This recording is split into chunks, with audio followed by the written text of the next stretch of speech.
तो इस वक्त एग्जिट पोल के नतीजे जो बता रहे हैं वो ये कि बिहार में एनडीए की सरकार फिर वापस आ रही है। और अलग अलग एग्जिट पोल के नतीजे को अगर देखें तो लगभग सभी ने यह माना है कि एनडीए की सरकार आ रही है। हाँ, किसी ने बताया है कि बहुमत का आंकड़ा पार करेगी, लेकिन किसी ने बता दिया है कि बिल्कुल 3/4 के करीब बहुमत मिल रहा है एनडीए को। और जो परिणाम मिल रहे हैं मैं बता दूं, चाणक्य स्ट्रेटजीज का एग्जिट पोल जो है उसमें बिहार में एनडीए को 130 से 138 सीटें मिल रही हैं, महागठबंधन को 100 से 108 सीटें और अन्य के खाते में 3 से 5 सीटें। बिल्कुल, तो जाहिर सी बात है कि प्रचंड बहुमत यहां पर दिखाया जा रहा है एनडीए को। अगर अलग अलग एग्जिट पोल की, अगर महा एग्जिट पोल की बात करें, अगर हम एवरेज निकालें तो बड़ी जीत की तरफ एनडीए यहां पर बढ़ता हुआ दिख रहा है। अगर एग्जिट पोल के आंकड़ों को देखें तो ना केवल ये जीत है बल्कि प्रचंड जीत। आप कह सकते हैं कि 20 साल सरकार चलाने के बाद अगर एग्जिट पोल का आंकड़ा अब 209 सीटों तक जा रहा है तो आप इसे कह सकते हैं कि प्रचंड जीत की तरफ बढ़ता हुआ राष्ट्रीय जनतांत्रिक गठबंधन। अगर एग्जिट पोल के आंकड़ों को अगर हम माने, अगर यही एग्जैक्ट पोल होता है तो आप समझ सकते हैं कि फिर एक बार 200 के पार का जो आंकड़ा है एनडीए का वो यहां पर आता हुआ दिख रहा है। और आप कह सकते हैं कि एग्जिट पोल के आंकड़ों में महागठबंधन का, इंडिया गठबंधन की करारी हार होती हुई यहां पर एग्जिट पोल के जरिए सारे दावे महागठबंधन के, सारे दावे विपक्ष के यहां पर धराशायी हो रहे हैं, जब एग्जिट पोल का जो नतीजा है वो इस वक्त हमारे सामने है। तो जाहिर तौर पर ये जो अभी जो राजेश कह रहे हैं, मुझे लगता है राजेश आपने बड़ी बात कह दी है कि वाकई ये बड़ी जीत इसलिए है क्योंकि 20 साल अगर कोई शख्स मुख्यमंत्री रहे, 20 साल तक अगर कोई सरकार बनी रहे और उसके बाद अगर इस तरह के बहुमत के साथ सरकार बनती है तो उसे बड़ी जीत माना जाएगा। अगर मान लेते हैं कि बहुत कम के आंकड़े के हिसाब से भी देखें, जो सबसे कम बता रहे हैं 130 से 138 चाणक्य ने बताया, 130 और 138 वाला आंकड़ा भी मान ले और एनडीए को जीत मिली तो भी इसे बड़ी जीत कहेंगे, क्योंकि 20 साल के बाद भी ये सफलता अगर एनडीए को मिल रही है तो महागठबंधन को वाकई सोचना पड़ेगा कि आखिर उनकी रणनीति में क्या चूक, क्या खामी, क्या कमी रह गई कि जनता ने इतने बड़े समय, इतने लंबे समय के बाद भी उन्हें अपनी सिराखों पर नहीं बिठाया। क्या वजह रही होगी? बिल्कुल अभिषेक, हमें यहाँ पर यह देखना होगा ना कि जो एनडीए का जो आंकड़ा है वो हाईएस्ट 209 सीट है और वो जो है वो कम से कम 130 सीटों का जा रहा है, जबकि 122 सीट चाहिए बहुमत से सरकार बनाने के लिए बिहार विधानसभा में। जबकि आप इंडिया गठबंधन का आंकड़ा देखिए, एग्जिट पोल का जो महा एग्जिट पोल हम ऑन एवरेज निकालते हैं, सबसे कम सीटें 49 और सबसे अधिक सीटें कितनी है? 108। यानी कि 122 से काफी दूर यह आंकड़ा जा सकता है। और अगर पोल डायरी का एग्जिट पोल अगर कुछ हद तक भी सही हो जाए तो आप कह सकते हैं कि 2010 में जिस तरीके के नतीजे सामने आए थे बिहार विधानसभा चुनाव में, उससे भी बुरी हार यहां पर विपक्ष के लिए देखने को मिल सकता है। अगर पोल डायरी का एग्जिट पोल कुछ हद तक भी अगर सच होता है तो यहां पर एक करारी हार लेकिन विपक्ष को और इंडिया गठबंधन को देखने को मिल सकता है। पोल डायरी में लेकिन राजेश ने 32 है मिनिमम, 49 नहीं है, 32 सीटें महागठबंधन। 49 में वही कह रहा हूं, 32। ये तो बहुत बड़ी हार हो जाएगी अगर 32 श्रेष्ठ है 49 और कम से कम है 32। लेकिन अगर पोल डेविएशन होता है तो 209 सीटें, आप समझ सकते हैं कि कितना बड़ा अंतर हो सकता है। और लेकिन ऑन एवरेज निकालिए ना, महा एग्जिट पोल जिसे हम कह रहे हैं, अगर हम इस एग्जिट पोल का एवरेज भी निकालते हैं तब भी एक प्रचंड जीत की तरफ यहां पर राष्ट्रीय जनतांत्रिक गठबंधन आगे बढ़ता हुआ दिख रहा है। लेकिन आज का जो पोलिंग पैटर्न रहा है, बम्पर वोटिंग जिस तरीके से बिहार में और खासकर सीमांचल में जिस तरीके से, कटिहार में 75% से ज्यादा, किशनगंज में 76% से ज्यादा 5 बजे तक वोटिंग हो गई थी। फाइनल आंकड़ा अभी आया नहीं है, हो सकता है सीमांचल के कुछ जिले 80% को पार कर जाएं अगर फाइनल आंकड़ा हमारे पास आता है तो। इस वक्त एग्जिट पोल का जो आंकड़ा है वो चौंकाने वाला और एक करारी हार आप कह सकते हैं कि एग्जिट पोल में यहां पर महागठबंधन की पार्टियों को और विपक्ष की पार्टियों को। और ये वाकई सोचने वाली बात है, जैसा कि हम बार बार कह रहे हैं कि आखिर महागठबंधन को क्यों नहीं जनता ने एग्जिट पोल, मैं फिर कह रहा हूं कि एक्चुअल जो रिजल्ट हैं, एक्चुअल जो नतीजे हैं वो 14 नवंबर को आएंगे। ये एग्जिट पोल के नतीजे हैं, लेकिन एग्जिट पोल के नतीजे अगर ये कह रहे हैं कि महागठबंधन को जनता ने इस बार भी नहीं एक्सेप्ट किया है, नहीं स्वीकार किया है, जनता ने इस बार भी महागठबंधन को मझधार में छोड़ दिया है, तो ये महागठबंधन के लिए आत्ममंथन और आत्मचिंतन का वक्त आ गया है। तेजस्वी यादव हो या कांग्रेस के राहुल गांधी हो, इन्हें सोचना पड़ेगा कि इनकी रणनीति कहां फेल हो रही है।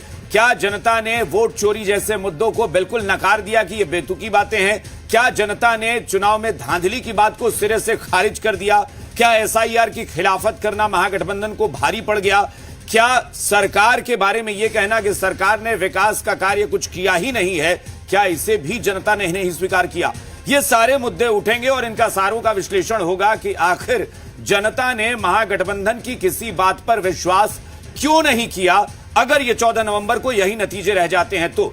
दूसरी तरफ एनडीए की बात करें तो एनडीए के लिए वाकई ये सोचने वाली, तब एनडीए को विश्लेषण नहीं करना है, तब ये जनता को भी और हम लोगों को भी लगेगा कि आखिर एनडीए ने ऐसा क्या खास कर दिया कि जनता ने उसे फिर सिर आंखों पर बिठा लिया। बिल्कुल अभिषेक, देखिए हम बता रहे हैं आपको लगातार कि ये एक तरीका होता है, एक साइंटिफिक तरीका होता है एग्जिट पोल करने का। उसका एक पैमाना होता है, उसका एक सैंपल की संख्या निर्धारित होती है कि आप इतने जगहों पर जाते हैं, अलग अलग पैटर्न से, अलग अलग आयु वर्ग के, अलग अलग इलाकों से, अलग अलग उम्र के आप लोगों से बात करते हैं, उनके इंटरेस्ट को जानते हैं और उसके बाद आप एग्जिट पोल करते हैं। ऐसा नहीं कि एग्जिट पोल गलत नहीं हुआ है, लोकसभा चुनाव 2024 में एग्जिट पोल गलत हुआ, 2020 बिहार विधानसभा चुनाव में भी एग्जिट पोल के आंकड़े गलत रहे, लेकिन इसके बावजूद भी अगर हम ओवरऑल देखें पूरे 5 साल तक देश के अलग अलग राज्यों में चुनाव होता है और अलग अलग राज्यों का एग्जिट पोल जब हम करते हैं तो एक संकेत, एक इशारा यहां पर मिल जाता है, जिसकी बात हम बात में कह रहे थे कि एक पता चल जाता है कि रुझान किस तरफ है और नंबर क्या हो सकता है। लेकिन जो डिफरेंस यहां पर दिख रहा है, खासकर महागठबंधन, इंडिया गठबंधन और एनडीए के सीटों में जो अंतर यहां पर दिख रहा है, उसके बाद यही लगता है कि एक प्रचंड जीत की तरफ एनडीए। और एग्जिट पोल के आंकड़े को अगर हम देखें तो हम बार बार कह रहे हैं कि एग्जिट पोल नहीं है, ये एग्जिट पोल है, एक प्रचंड जीत की तरफ एनडीए और प्रचंड हार की तरफ यहां पर बढ़ता हुआ इंडिया गठबंधन एग्जिट पोल के रुझान में। और अगर ये थोड़ी मिलीजुली फाइट होती तो एक बार की हम लोग सोच सकते थे कि हो सकता है कि एग्जिट पोल के नतीजे जो हैं वो बिल्कुल उलट जाएं या फिर उसमें बहुत ज्यादा असमानता जैसी चीज दिखे। लेकिन चूंकि इतना बड़ा गैप है कि इस गैप को पाट देना एक्चुअल और एग्जिट के बीच में, एग्जिट पोल और एक्चुअल जो पोल है उसके नतीजे में, ये इतना आसान भी नहीं होगा। एक चीज और राजेश, की सिर्फ ये एनडीए और महागठबंधन की नहीं, हम जरा तीसरे पक्ष की भी एक बार बात करें और चर्चा करें तो ये देख रहे हैं कि कोई भी एग्जिट पोल का नतीजा ये नहीं बता रहा है कि कोई तीसरी ताकत बिहार में खड़ी हो पाई। ये सबसे बड़ी बात है और ये उस दल के लिए सबसे बड़ा झटका है जिसने ये दावा किया कि वो जमीन पर उतरकर बिहार की वाकई जरूरत की बात कर रहा है, जन सरोकार की बात कर रहा है, वो जमीन पर उतरकर मेहनत कर रहा है, वो बिहार के युवाओं की बात कर रहा है, वो बिहार के भविष्य की चिंता कर रहा है। जो शख्स ये लगातार पिछले 3-4 साल में, ये 2-3 साल में ये कहता रहा कि हम चाहते हैं कि जनता अपने बच्चों का चेहरा देखकर वोट करने जाए, लेकिन एग्जिट पोल के नतीजे बता रहे हैं कि जनता ने उस शख्स के ही चेहरे को नकार दिया पूरी तरह, यानी प्रशांत किशोर। प्रशांत किशोर की हवा, आंधी तो छोड़िए, मुझे कहीं हवा बहती हुई भी नजर नहीं आ रही है प्रशांत किशोर की, जो एग्जिट पोल के नतीजे बता रहे हैं राजेश। बिल्कुल, जितनी सीटें अभिषेक पिछली बार मिली थी अन्य को, 5 सीटें एआईएमआईएम ने जीती थी, एक सीट बीएसपी ने जीती थी, एक सीट पर निर्दलीय विजय रहा था, वो भी यहां पर रिपीट होता हुआ नहीं दिख रहा है। जो 7 सीटें गई थी जो अन्य के खाते में, अगर हम लोग जनशक्ति पार्टी की एक सीटों को अगर हम जोड़ दें एनडीए में, तब भी जो 7 सीटें थी वो भी यहां पर किसी भी सर्वे एजेंसी ने 6 से ज्यादा सीटें अन्य के खाते में नहीं रखी है। और कुछ और आ गए राजेश, सकते हैं कि 4 और एग्जिट पोल के आंकड़े आ गए। बिल्कुल, तीसरी ताकत क्या कह रही है यहां पर, ये भी आप कह सकते हैं। 4 एग्जिट पोल के आंकड़े और आ गए हैं। डीवी रिसर्च के आंकड़े आए हैं, 137 से 152 एनडीए, 83 से 98 इंडिया अलायंस।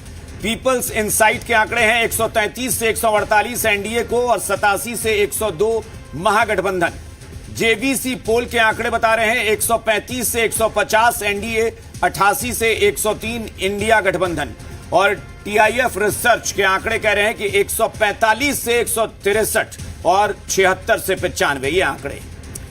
बिल्कुल, तो ये पोल डायरी के सर्वे को अगर छोड़ दें हम अभिषेक यहां पर, तो एक ही तरह का सर्वे है, आप देख लीजिए, एक ही तरह का सर्वे है। 137 से 152, 133 से 148, 135 से 150, 145 से 163, तो करीब करीब सारे जो एग्जिट पोल के आंकड़े हैं वो एक ही तरह के यहां पर बिल्कुल दिख रहे हैं। और जाहिर सी बात है कि आप कह सकते हैं कि तमाम एग्जिट पोल का जो आंकड़ा है, अगर हम पोल डायरी को छोड़ दें तो तमाम एग्जिट पोल का आंकड़ा लगभग मैच करता हुआ यहां पर दिख रहा है। यानी कि 2 अलग अलग एजेंसियों में उनमें कोई खास अंतर हमें यहां पर एग्जिट पोल के नतीजों में देखने को नहीं मिल रहा है। और इंडिया गठबंधन का भी आप आंकड़ा देख लीजिए कि वही 83, 87, 88 और 76, बिल्कुल ये एक ही तरह का पैटर्न अलग अलग एग्जिट पोल में यहां पर देखने को मिल सकता है। तो बड़ा अंतर फिलहाल आप ये कह मतलब आप सकते ये हैं। कह सकते हैं राजेश की एनडीए को जो बहुमत अमूमन मिल रहा है, अगर पोल डायरी को छोड़ दें, बाकी सारे एग्जिट पोल के नतीजे ये कह रहे हैं कि एनडीए को बहुमत से लेकर 2/3 बहुमत तक मिल रहा है, और पोल डायरी कह रहा है कि 3/4 से भी ज्यादा बहुमत मिल रहा है। बस सिर्फ एक पोल डायरी, बाकी 2/3 बहुमत यानी 150-160 तक एनडीए जाता हुआ अमूमन लगभग सब में 150 तक के करीब तक का आंकड़ा दिख रहा है। बिल्कुल, और ये जो तमाम एग्जिट पोल का जो आंकड़ा है, महा एग्जिट पोल जिसे हम कहते हैं, सभी एग्जिट पोल का जो महा एग्जिट पोल है वो इस वक्त आपके टीवी स्क्रीन पर है, और आप देख सकते हैं कि किस तरीके से अलग अलग एग्जिट पोल की एजेंसीज किस तरीके से अलग अलग आंकड़े लेकर आपके पास आई है, और अन्य के खाते में भी आप देखिए एक तरह से बिल्कुल समानता दिख रही है अलग अलग एग्जिट पोल की एजेंसियों में। 2 से 6, 3 से 6, 3 से 6, 3 से 6 अन्य के खातों में जाता हुआ। तो इतनी समानता मैंने एग्जिट पोल में कभी देखी नहीं जो बिहार चुनाव में दिख रही है। अलग अलग एजेंसीज लगभग एक ही बात कह रही हैं एग्जिट पोल को लेकर, पूरे बिहार के परिणामों को लेकर। राजेश, अगर मैं आपसे पूछूं, आपको क्या लगता है, आपने बिहार इलेक्शन को जो अभी तक देखा, आपको लगता है कि अगर ये आंकड़े एनडीए के पक्ष में जाते हैं तो आप किस तरीके से उसका एक छोटा अगर विश्लेषण करना हो तो आप कैसे करेंगे कुछ शब्दों में? नहीं, ये अगर आंकड़े इस तरीके से जो अभी हमारे सामने एग्जिट पोल की शक्ल में जो अभी हमारे टीवी स्क्रीन पर है, अगर यही परिणाम बनता है तो निश्चित तौर पर ये बहुत बड़ी जीत एनडीए के लिए कही जाएगी, बहुत बड़ी जीत। लेकिन उसका कारण क्या रहा हो आपके मुताबिक? नहीं, कारणों की तो हम तलाश करेंगे, लेकिन आप कह रहे थे कि इसका संकेत क्या कहता है। ये यही कहता है